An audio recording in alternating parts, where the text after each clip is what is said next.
di tempat acara kita.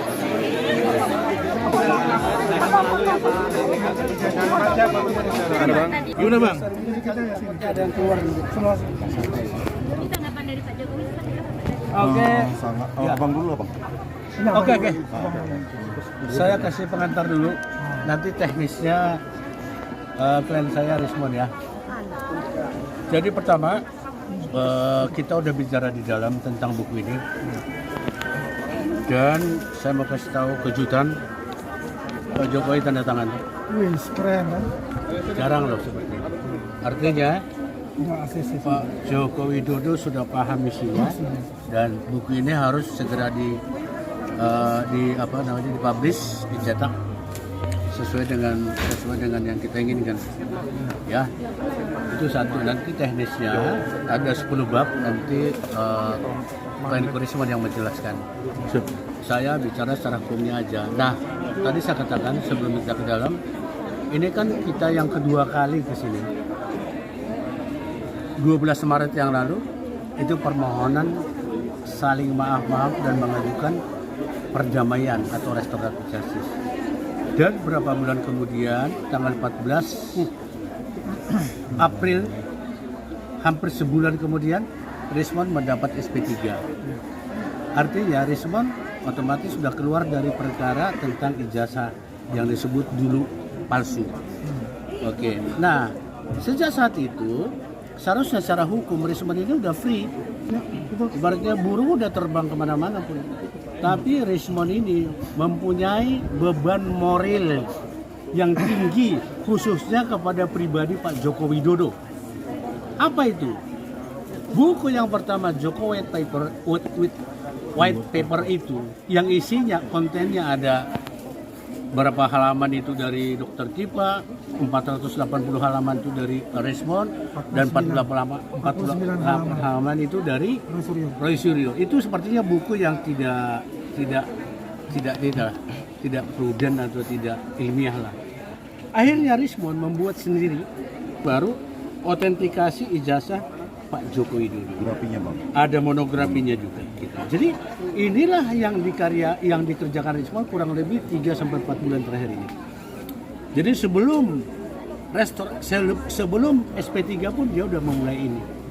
Jadi ada yang mengatakan kapan dia susun itu? Duh, kalau nggak disusun sama dia emang jadi sendiri ini buku. Dia sendiri dong, dan dia sendiri benar-benar solo karir untuk itu. Dan syukur akhirnya isinya itu menegakkan kembali yang tadinya palsu menjadi asli. Tadi dijelaskan ke Pak Jokowi dan Pak Jokowi benar-benar menerima secara logika gitu. Cuma nanti teknisnya Rismon mengatakan. Jadi rekan-rekan sekalian, kehadiran kita ke sini adalah yang utama judulnya tanggung jawab moral dari Rismon Hasyiqulan Ipar karena dia sudah menerima SP3 atau penghentian perkara atas dirinya atas tuduhan atas laporan dari Pak Jokowi 30 April tahun 2025 yang lalu. Nah itu. Nah kemudian kami di dalam tadi menyinggung juga hal yang lain. Tentu Pak Jokowi harus saya berikan. Pak Jokowi kan sudah punya penasihat hukum. Dan kami akrab, tidak berlawanan. Tapi perlu dong kita kasih masukan juga. Bahwa perkara ini memang harus sampai ke pengadilan. Kalau tidak sampai ke pengadilan, mencapai keputusan yang tetap, perkara ini kan bolak lagi, balik lagi, sampai kita nggak tahu kapan. Oleh sebab itu saya kasih tahu, dibutuhkan putusan inkrah van Gelwisde dalam perkara ini. Keputusan yang mengikat semua stakeholder, bahkan setiap orang, sehingga perkara ini benar-benar suatu monumen atau jurisprudensi dalam bangsa ini. Nah itu tadi Pak Jokowi menarik, sampai saya tulis loh. Bahasanya gimana itu? Sampai saya tulis di kertasnya.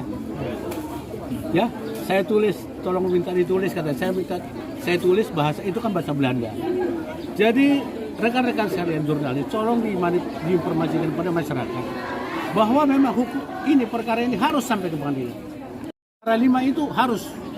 Ya, saya nggak sebut 5-5-nya atau berapapun, pokoknya harus menyentuh meja hijau sampai menjadi ada keputusan hakim yang mengikat, baik di tingkat PN atau PT sampai Mahkamah Agung atau apapun itu. Pokoknya the last minute nanti itu harus ada putusan yang mengikat bagi semua orang dan menjadi jurisprudensi.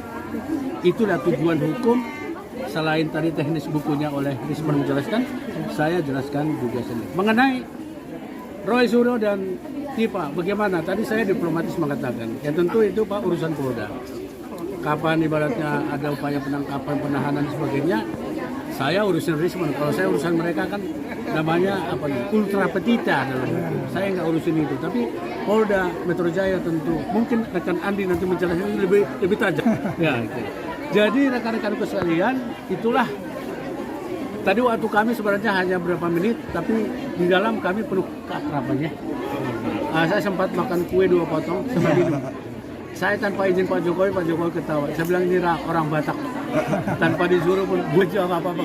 Ribet. Dan penuh keakraban. Dan inilah kehadiran kami selain juga menegakkan aturan atau tentang ini, kami ingin Pak Jokowi agar selalu tampil lebih sehat. Begitu Rismon dan saya dan Andi datang ke sini. Jadi ada efek positif moral untuk Pak Jokowi khusus secara pribadi. Saya kira gitu ya.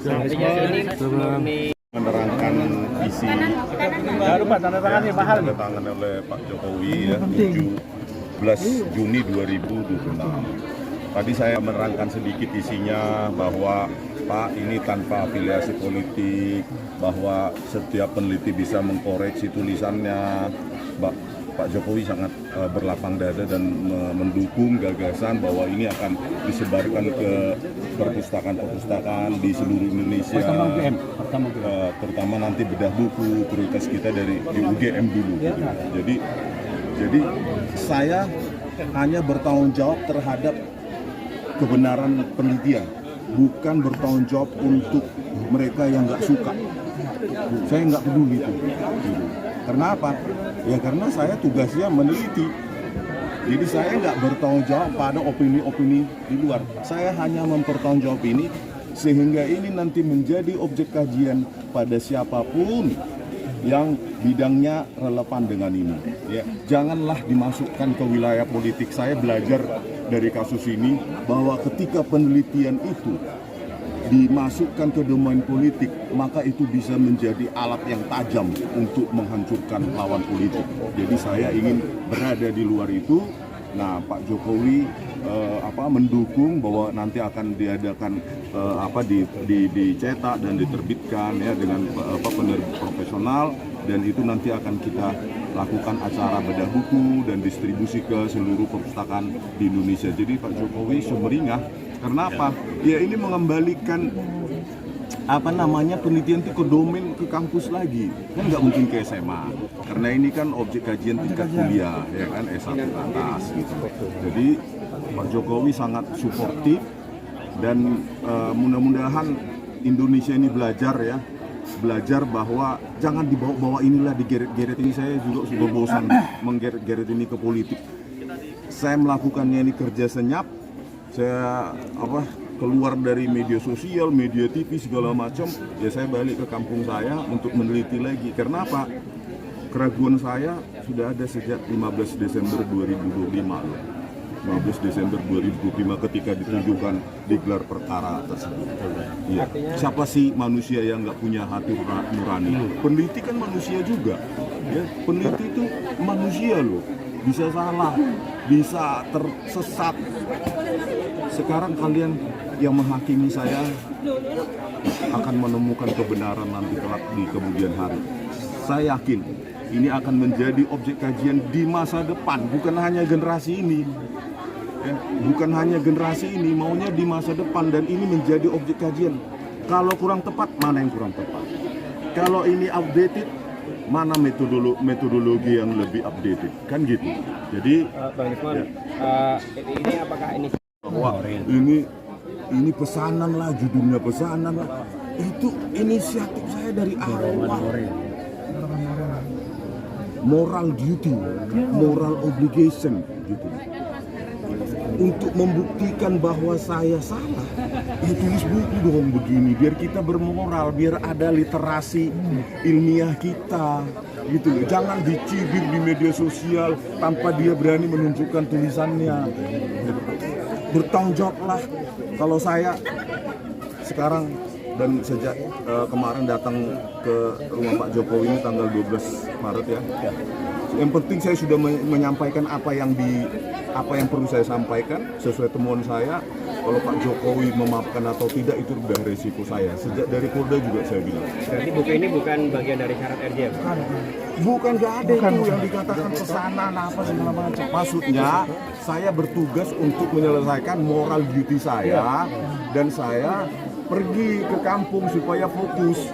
Karena kalau di Jakarta kan macet segala macam rutinitas, waktu saya jadi pendek menyelesaikannya. Jadi di sana saya bisa kerja 10, 12 jam, 14 jam fokus gitu. Kampungnya Bali G. Bali G gitu loh. Jadi setan sewa. Dapat pesan dari ini nggak, pesan khusus setelah penyampaian itu?